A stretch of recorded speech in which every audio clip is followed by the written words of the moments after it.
buzima bwacu bwa misi yose twebwe nk'abana b'abantu hano muri iyi si tugenda tugira ibintu byinshi cyane rwose duhurumbira.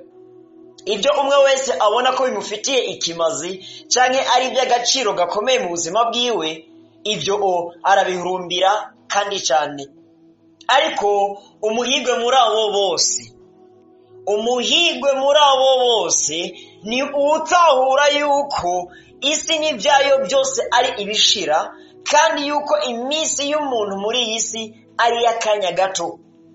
Hama agatahura ko inyuma y'ubu buzima tubamo muri ino si ko hari ubundi buzima, kandi ko ubuzima bwo muri ino si ari ubushira, mu gihe ubwo bundi buzima bw'inyuma y'ubu ari ubuzima buhoraho, ari ubuzima budashira. Hama akaca ashira ku munzane, agatandukanya ibihwanye n'ibidahwanye, akamenya guhitamwo ibyo mugirira ikimazi, na cyane cyane yisunze ku buzima bwiwe bw'ahazaza inyuma y'ubu buzima. Imana idufashe cyane.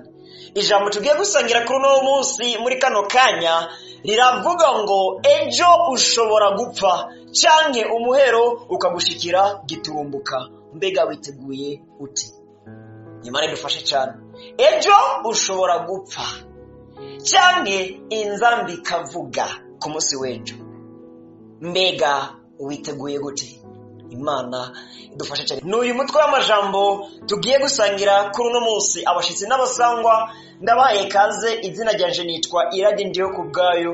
Kino kiganiro naco akaba ari ikiganiro cy'ivugabutumwa ijambo ry'umunsi gitunganywa muri ministeri y'ivugabutumwa ijambo ry'umunsi nyene.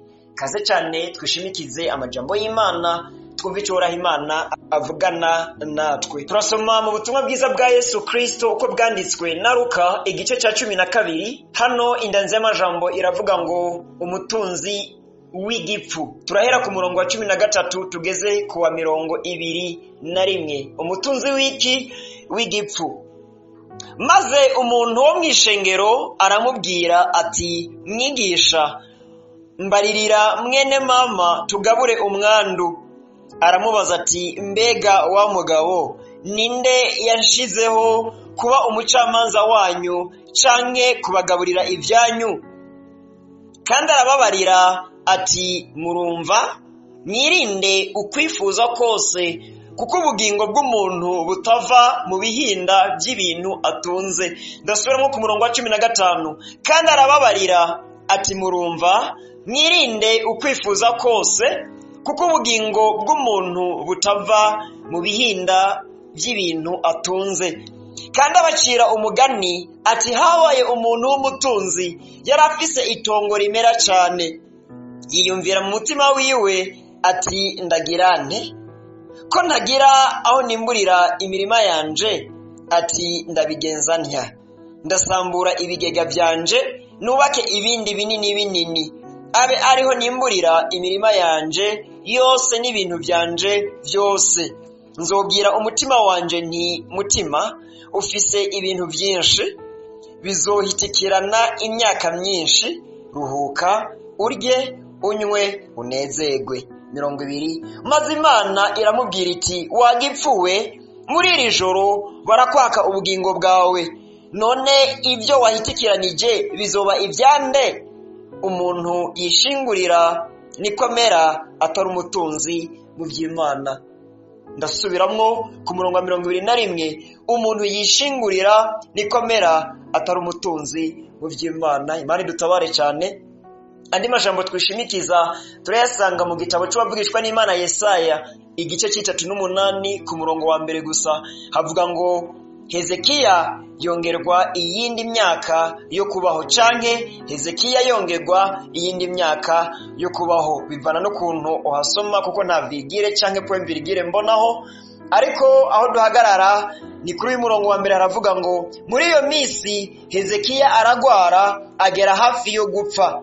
Bukeye uvugishwa n'Imana Yesaya mwene Amosi aza kuri we aramubwira ati, uku niko Uhoraho agize ngo tunganya ibyo mu rugo rwawe, kukugira upfe utagikira.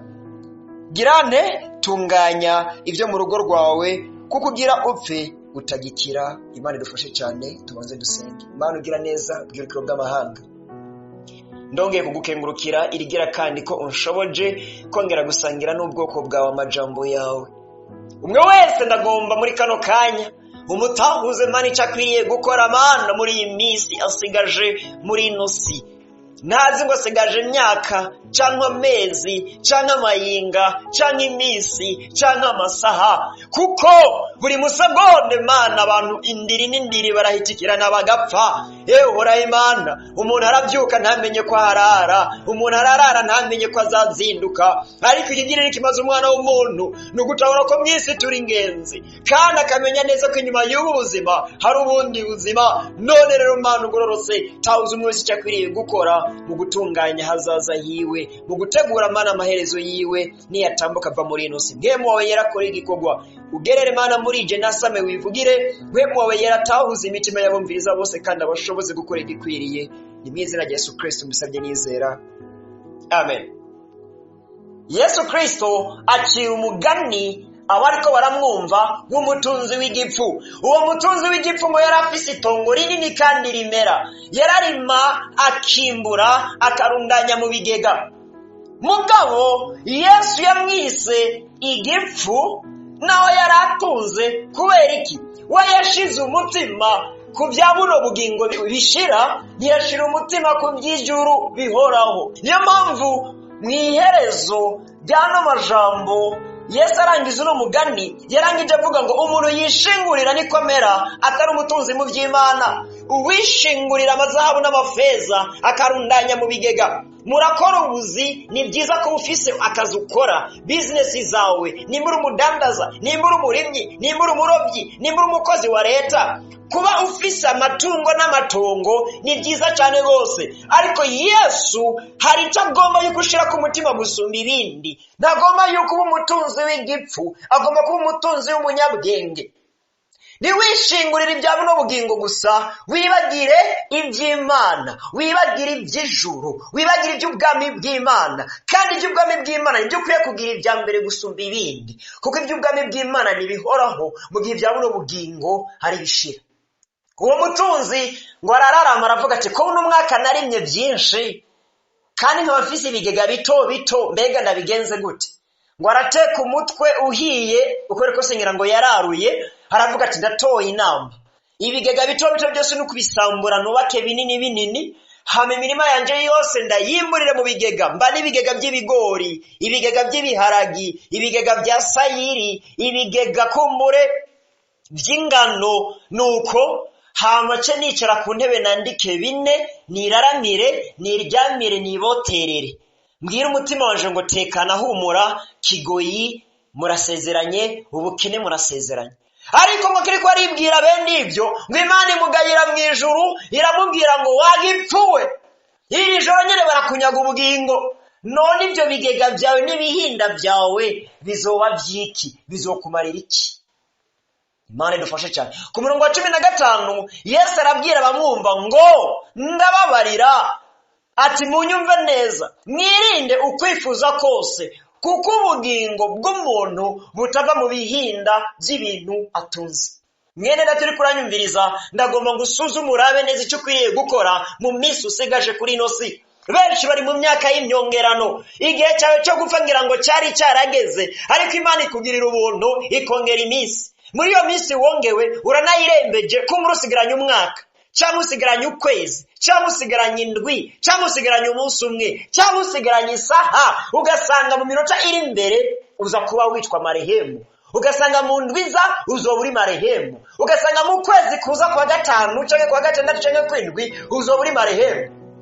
Mu mwaka uza bazavuga ati ngo wahoze yitwa. None mu minsi usigaje, mu kanya gato usigaje kuri nosi, ukora iki? Ngo hari umwami mu Bisirayeli yitwa Hezekiya, yarakoze byinshi byiza, ibyo sindabihagararako. Mugabo ngo aragwara, kandi amaze kugwara mu ijuru ngo barabiraba barabibona, baravuga bati ubutabazi bwo gukiza naho tubufise. Hezekiya arapfa, aratambuka. Ariko Imana ituma Yesaya ikigenda kwa Hezekiya, umubwire iyo ngwara ntazokira, azopfa, none atunganye ubugingo. Ibyo mpagarara ko si byakurikiye ko Hezekiya mu nyuma yaciye asenga Imana yibutsa ibikorwa yakoze, hama Imana imubwira ngo ndakongera imyaka 15 ahubwo mpagarara kuri ico. Imana imaze kubona ko Hezekiya atagikize agiye gupfa, yari yabitunganije neza. Yego misengesho rya Hezekiya ryatumye Imana imwongera imyaka 15, ariko ndagomba uhagarare hano ku ntumbero Imana igomba kuri buri muntu wese iyo hageze kwapfa, iyo hageze ko atambuka, ni gutunganya ubugingo agapfa atunganije. Kandi gutunganya ubugingo kuri mu mico ibiri: tunganya n'Imana, tunganya n'abantu nkawe. Hari ibyaha umuntu akora agacumura ku Mana, hari n'ibindi byaha umuntu akora agacumura ku Mana no ku bantu. Tunganya n'Imana nimba ari ibyo Imana ikwagiriza, tunganya n'abantu kandi nimba ari ibyo wacumuye ku bantu bagenzawe, abo warementanirije, abo wabesheye, abo wagunze, abagukoreye ntubaha amafaranga, abakuguranye ntubasubize, babandi warementaniriza bagafungwa cyangwa bakirukanwa ku buzi, babandi waroga, babandi wabeshera mu buryo butandukanye. Raba ibyo byose byo kubera umutego, ibyo byose byo kubera ibyagirizi, ugeze ku irembo ry'ijuru bikakubuza kwinjira mu ijuru kandi wari waramenye Imana, bikakubuza kwinjira mu bugingo budashira kandi wari warumvise ubutumwa bwiza. Tunganya ubugingo kandi ubeho buri munsi ntuzopfe ejo. Urupfu ruzagiturumbuka, urupfu ruzagiturumbuka, kandi naho bwotebagana inzambi irashobora kuvuga. Mwene data, baho ntuzopfe ejo kandi ntushire umutima ku bya buno bugingo, shira umutima ku by'ijuru. Tunganya ubugingo bwawe wiyeze, hama wirinde gucumura kuhoraho Imana, kandi uharanire kubana umubano mwiza n'abantu. Urangije ibyo byose, haranira kuba umutunzi mu by'Imana n'uba umutunzi mu by'isi. Iby'isi nimba ubifise bikonvertise bibe iby'ijuru. Nimba ufise ubutunzi bw'ibya buno bugingo, bukonvertise buhindure bube ubutunzi bw'ijuru. Yesu abwira wa musore w'umutunzi ngo nimba ugomba kugira itunga ryinshi mu ijuru, shora ibyo ufise byose ubigabira aboro. Ntiyavuze ngo usigare atacyo ufise, ahubwo yagombye kubwira uwo musore w'umutunzi ati ko wagiriwe ubuntu ukaronka ubutunzi, bukoreshe neza mu gufasha aboro, mu gufasha imfubyi n'abapfakazi, mu gukora ibikorwa by'Imana, mu gukora ibikorwa by'urukundo, kugira ngo iryo tunga ryawe uri transfere mu mabanki yo mu ijuru. Mukure muri zi bankobu na zinde na zi BRB, aho hose mubika muri BGF ntumbaze, Imana dutabare cyane. Aho hose mubika amafaranga yanyu, ni byiza gushingura yakubwirira ikimazi ukiri muri rosi, ariko kandi kora n'ibikorwa by'Imana ubutunzi bwawe uburungike muri za banki zo mu ijuru, aho inyenzi n'ingese n'ibisuma bidashika. Ngo umuntu yirundaniriza gusa muri ino si, ariko ntashire umutima ku kuziganya mu ijuru, ntaharanire kuba umutunzi mu by'Imana, ngo ni gipfu. Nawe nyene ubugingo bwiyo bazobumusahura giturumbuka. Ibyo yari yararuhiye byose yaziganije muri ino si biribwe n'abatabiruhiye, hama nawe asanga abuze ijuru, asanga abuze ubugingo, kandi n'ibyo yasize kuri ino si ntacyo bizaba bikimumariye. Mwene data uri kuranyumviriza, baho ntuzopfe ejo, utunganye ubugingo bwawe buri munsi, ugerageze wirinde icyo gutandukanya n'Imana, kandi ugerageze wirinde kubana umubano mubi n'abantu, kuko nimba ubanye nabi n'abantu wabana n'Imana neza gute? Imana idufashe cyane. Hama warangiza ibyo byose, haranira kuba umutunzi mu by'Imana. Kora ibikorwa byose by'Imana uko wumva mwe mu Imana bikuyoborereyemo. Hagarara neza mu bikorwa washinzwe. Nimba uri umuririmbyi, hagarara neza mu buririmbyi bwawe. Nimba uri umusenzi, hagarara neza mu busenzi. Nimba uri umuvugabutumwa, hagarara neza mu ivugabutumwa washinzwe. Nimba uri umuyobozi w'ishengero, hagarara neza mu ibango ryawe. Inyuma y'ibyo byose ongera ko bya bikorwa by'urukundo, kuko Yesu aravuga ngo kuba waravugishijwe, kuba warasenze abantu bagakira, kuba warakoze ibitangaza, ibyo ngo sizwe nzoraba, ahubwo ikibazo gikomeye ngo ni iki: nari nshonje, mbega warangaburiye; nagenda gusa, mbega waranyambitse; nari ngwaye, mbega waraje kundaba; nari mu ibohero, mbega waraje kundemesha. Imana idufashe cyane. Mbega witeguye gute? Uno munsi urashobora gupfa, canke mu ndwiza, canke mu kwezi kuza, canke mu mwaka uza. Mbega witeguye gute? Ndakwipfuriza kuzogira iherezo nk'iry'abagororotsi. Kristo Yesu akomere umugisha cyane. Nuko nshuti ya Kristo, aya niyo majambo y'Imana nari mfise nsangira nawe kuri uno munsi. Ngushimire cyane gose kubona wadukurikiranye, kandi akaba ari rya mbere wumva buno butumwa bwiza ukabuhimbagwa ko buzohora bugushikira. Urashobora kuza kunyandikira ku nimero nza gutanga kugira ngo uze ubane nacu muri groupe ijambo ry'umunsi aho dusigaye tubutangira. Shimire cyane gose batubwira yuko ubutumwa bwiza dutanga buriko burabakuza kandi bubakomeza. Mbasabe urangije kumviriza zino audio zose zivuga butumwa adufashe kuzikwiragiza hirya no hino mu nshuti no mu bagenzi mu magroupe ya WhatsApp atandukanye muri mu kugira ngo nabandi bashishikare gufashwa nkuko namwe muri ko murafashwa. Kandi nongera nshimira abadusengera n'abadufata mu mugongo kuko ibikorwa bya ministeri ijambo ry'umunsi birakeneye imfashanyo zanyu zose z'amasengesho n'iz'uburyo kugira ngo imirimo y'Imana ishishikare kwaguka no gutera imbere, ubutumwa bwiza bushike benshi cyane gose babohoke. Ikindi naco norangiriza ko niki, nimba utari bwakira gakiza urangije kumviriza buno butumwa bwiza ukaba wahisemo gukizwa, nimba wari warasubiye inyuma ukava mu gakiza ugasubira mu byaha, urangije kumviriza buno butumwa bwiza ukifuza kugaruka kwa Kristo, nimba ufise umutwaro cyangwa ikindi kibazo cyose wifuza ko tugufasha kugusengera, kaze cyane unyandikire ku nimero zanje za WhatsApp guteranya 265